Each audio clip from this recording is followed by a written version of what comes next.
क्या प्रिया, तुम हमेशा बेटी बेटी की रट क्यों लगाए रहती हो? जानती हो ना, जो हम बार बार बोलते हैं वही चीज़ होती है। और तुम्हें पता है ना कि मुझे बेटा ही चाहिए। अरे, मैं चाहता हूँ मेरी पहली संतान बेटा ही हो। मेरे बड़े भाई साहब को भी बेटा ही हुआ था। अगर बेटी हो गई तो परिवार में हमारी क्या इज्जत रहेगी? मैं ऐसा कुछ नहीं होने दूंगा। मैं परिवार में अपनी इज्जत कम नहीं करवाना चाहता। प्रिया अपने पति की छोटी सोच पर बहुत दुखी होती, पर कर भी क्या सकती थी। आखिर रहना तो उसे इसी घर में है। लेकिन उसने खुद से वादा किया था कि चाहे बेटा हो या बेटी, वो कोई फर्क नहीं करेगी। भगवान से हमेशा यही प्रार्थना करती कि उसका बच्चा स्वस्थ हो। दूसरे दिन छत पर प्रिया कपड़े सुखा रही थी। तभी रवि आया और बोला, अरे ये क्या प्रिया, इतने भरे कपड़े की बाल्टी तुम अकेले ही उठा रही हो? तुम्हारा तीसरा महीना चल रहा है।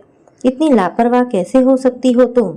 रवि ने कपड़ों की बाल्टी छीनते हुए कहा, तुम हो ना मेरा ख्याल रखने के लिए।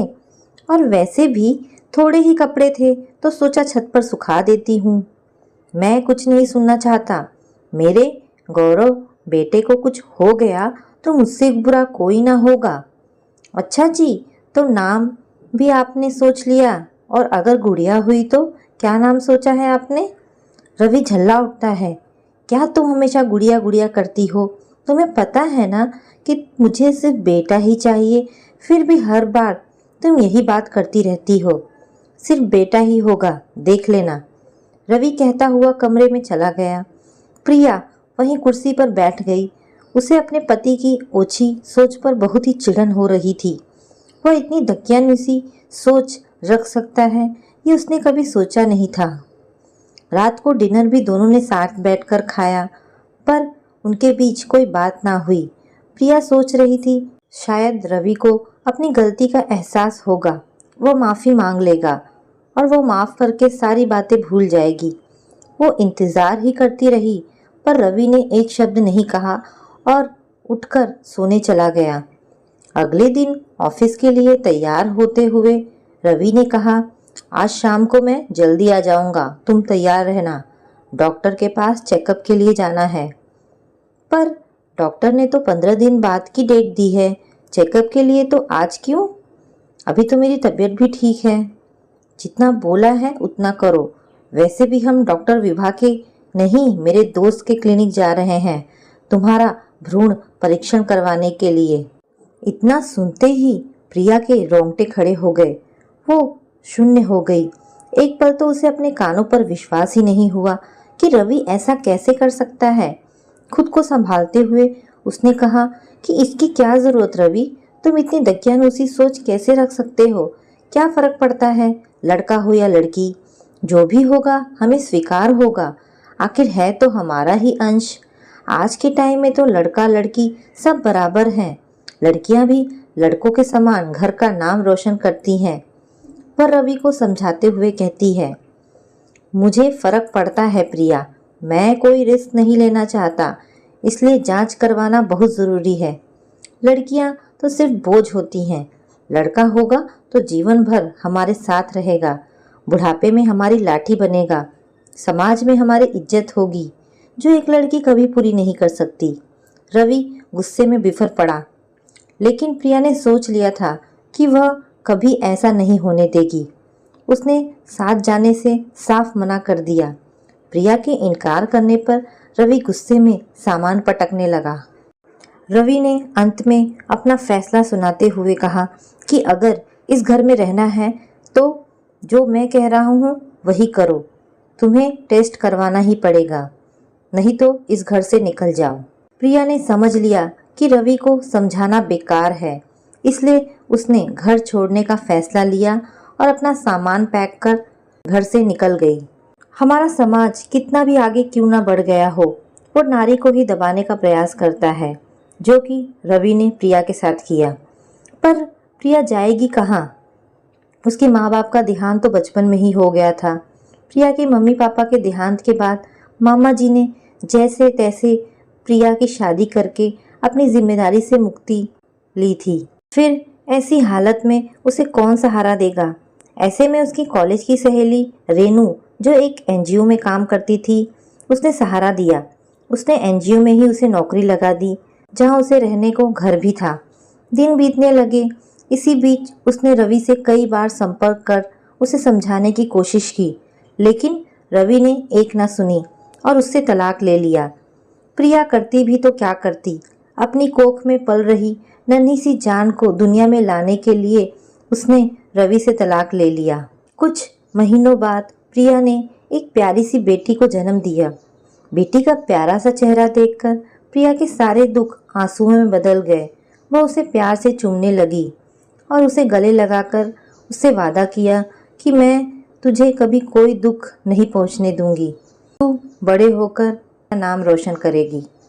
उसने एनजीओ में काम करते करते अपनी बेटी को बहुत ही अच्छे से पढ़ाया लिखाया और उसे बहुत ही अच्छे संस्कार दिए। कई साल बीत गए। एक दिन प्रिया बगीचे में बैठकर चाय पी रही थी। तभी एक व्यक्ति को उसकी ओर आता देखा। चेहरा भी जाना पहचाना लग रहा था। पास आने पर गौर से देखा, दाढ़ी और बाल बहुत बढ़ गए थे। झुर्रियों ने भी चेहरे की चमक को छीन लिया था। वो रवि था। प्रिया, पहचाना? मैं रवि। प्रिया ने कहा, तुम इतने सालों बाद आज यहाँ? प्रिया रवि को इस तरह अचानक देख हतप्रभ थी। इस तरह दोबारा मुलाकात होगी उसने कभी नहीं सोचा था। मैं एनजीओ गया था, वहाँ से पता चला कि अब तुम यहाँ रहती हो। मुझे माफ़ कर दो प्रिया। जब से मुझे ये एहसास हुआ कि मैंने तुम्हारे साथ कितना गलत किया है, तब से मैं पश्चाताप में जल रहा हूँ। तुम्हारे बाद मैंने दूसरी शादी कर ली। बेटे के जन्म के कुछ सालों बाद पत्नी का देहांत हो गया। मैंने अपना सब कुछ बेटे की परवरिश और लाड प्यार में लुटा दिया। शादी के बाद अब उसी बेटे को मैं बोझ लगने लगा हूँ, इसलिए मुझे घर से निकाल दिया। ये सब मेरे कर्मों का फल है। मैं यहाँ सांत्वना पाने या मदद के लिए नहीं आया हूँ। बस मन में एक बोझ था कि एक बार तुमसे मिलकर माफ़ी मांग लूँ। मैं गलत था कि लड़का होगा, बुढ़ापे का सहारा होगा, हमारे साथ रहेगा। तू हमेशा से ही सही थी। मैंने ही अपनी हंसती खेलती जिंदगी को बर्बाद कर लिया। मेरी गलती माफ़ी के लायक तो नहीं, पर हो सके तो मुझे माफ़ कर देना। प्रिया एकटक रवि को देखे जा रही थी। उसकी आंखों से आंसू बहे जा रहे थे। तभी एक बड़ी कार गेट पर आकर रुकती है। एक युवा लड़की बाहर निकलकर प्रिया के पास आती है। क्या हुआ मम्मी, आपकी आंखों में आंसू, और ये अंकल कौन है? प्रिया के गले लगते हुए रोशनी ने पूछा। ये मेरे पुराने मित्र हैं बेटा, बहुत दिनों बाद मिले हैं। रोशनी ने रवि से कहा। नमस्ते अंकल। और ये मेरी बेटी रोशनी, मेडिकल कॉलेज में डॉक्टर और प्रोफेसर है। प्रिया ने रवि की ओर देखते हुए कहा। रवि को अपने किए पर बहुत पछतावा हो रहा था। वह निःशब्द रोशनी को देखे जा रहा था और मन ही मन उसे आशीर्वाद दे रहा था। वह स्वयं को बहुत ही लाचार महसूस कर रहा था कि आज अपनी बेटी के सामने होते हुए भी वह उसे बेटी नहीं कह सकता, क्योंकि उसकी दकियानुसी सोच के कारण प्रिया और उसकी बेटी आज उससे बहुत दूर हो गई थी। दोस्तों, आज भी ओछी विचारधारा वाले लोग बेटों को ही ज़्यादा तवज्जो देते हैं। हमारे समाज में कहा जाता है कि लड़के और लड़कियां एक समान है, परंतु व्यावहारिक रूप में लोग इसे अपने पर लागू नहीं करते हैं। हमारे समाज के बहुसंख्यक परिवारों में यही धारणा है कि उन्हें एक अच्छी बहू तो चाहिए, पर जब अपने घर में बेटी जन्म लेती है तो ऐसा प्रतीत होता है कि दुनिया भर का बोझ उनके यहाँ ही आ गया हो। आखिर क्यों? लेकिन ममतामयी माँ का ये भी कर्तव्य है कि वह समाज के दबाव में आकर लड़की और लड़के में फ़र्क ना करे, दोनों को समान स्नेह और प्यार दे। लड़का लड़की दोनों ही प्यार के बराबर अधिकारी हैं। तो दोस्तों, ये कहानी आपको कैसी लगी मुझे कमेंट करके अवश्य बताएं। अगर आपको मेरी चैनल पर प्रसारित कहानियाँ सुनना अच्छा लगता है तो तो प्लीज़ इसे लाइक एंड शेयर करें। धन्यवाद दोस्तों।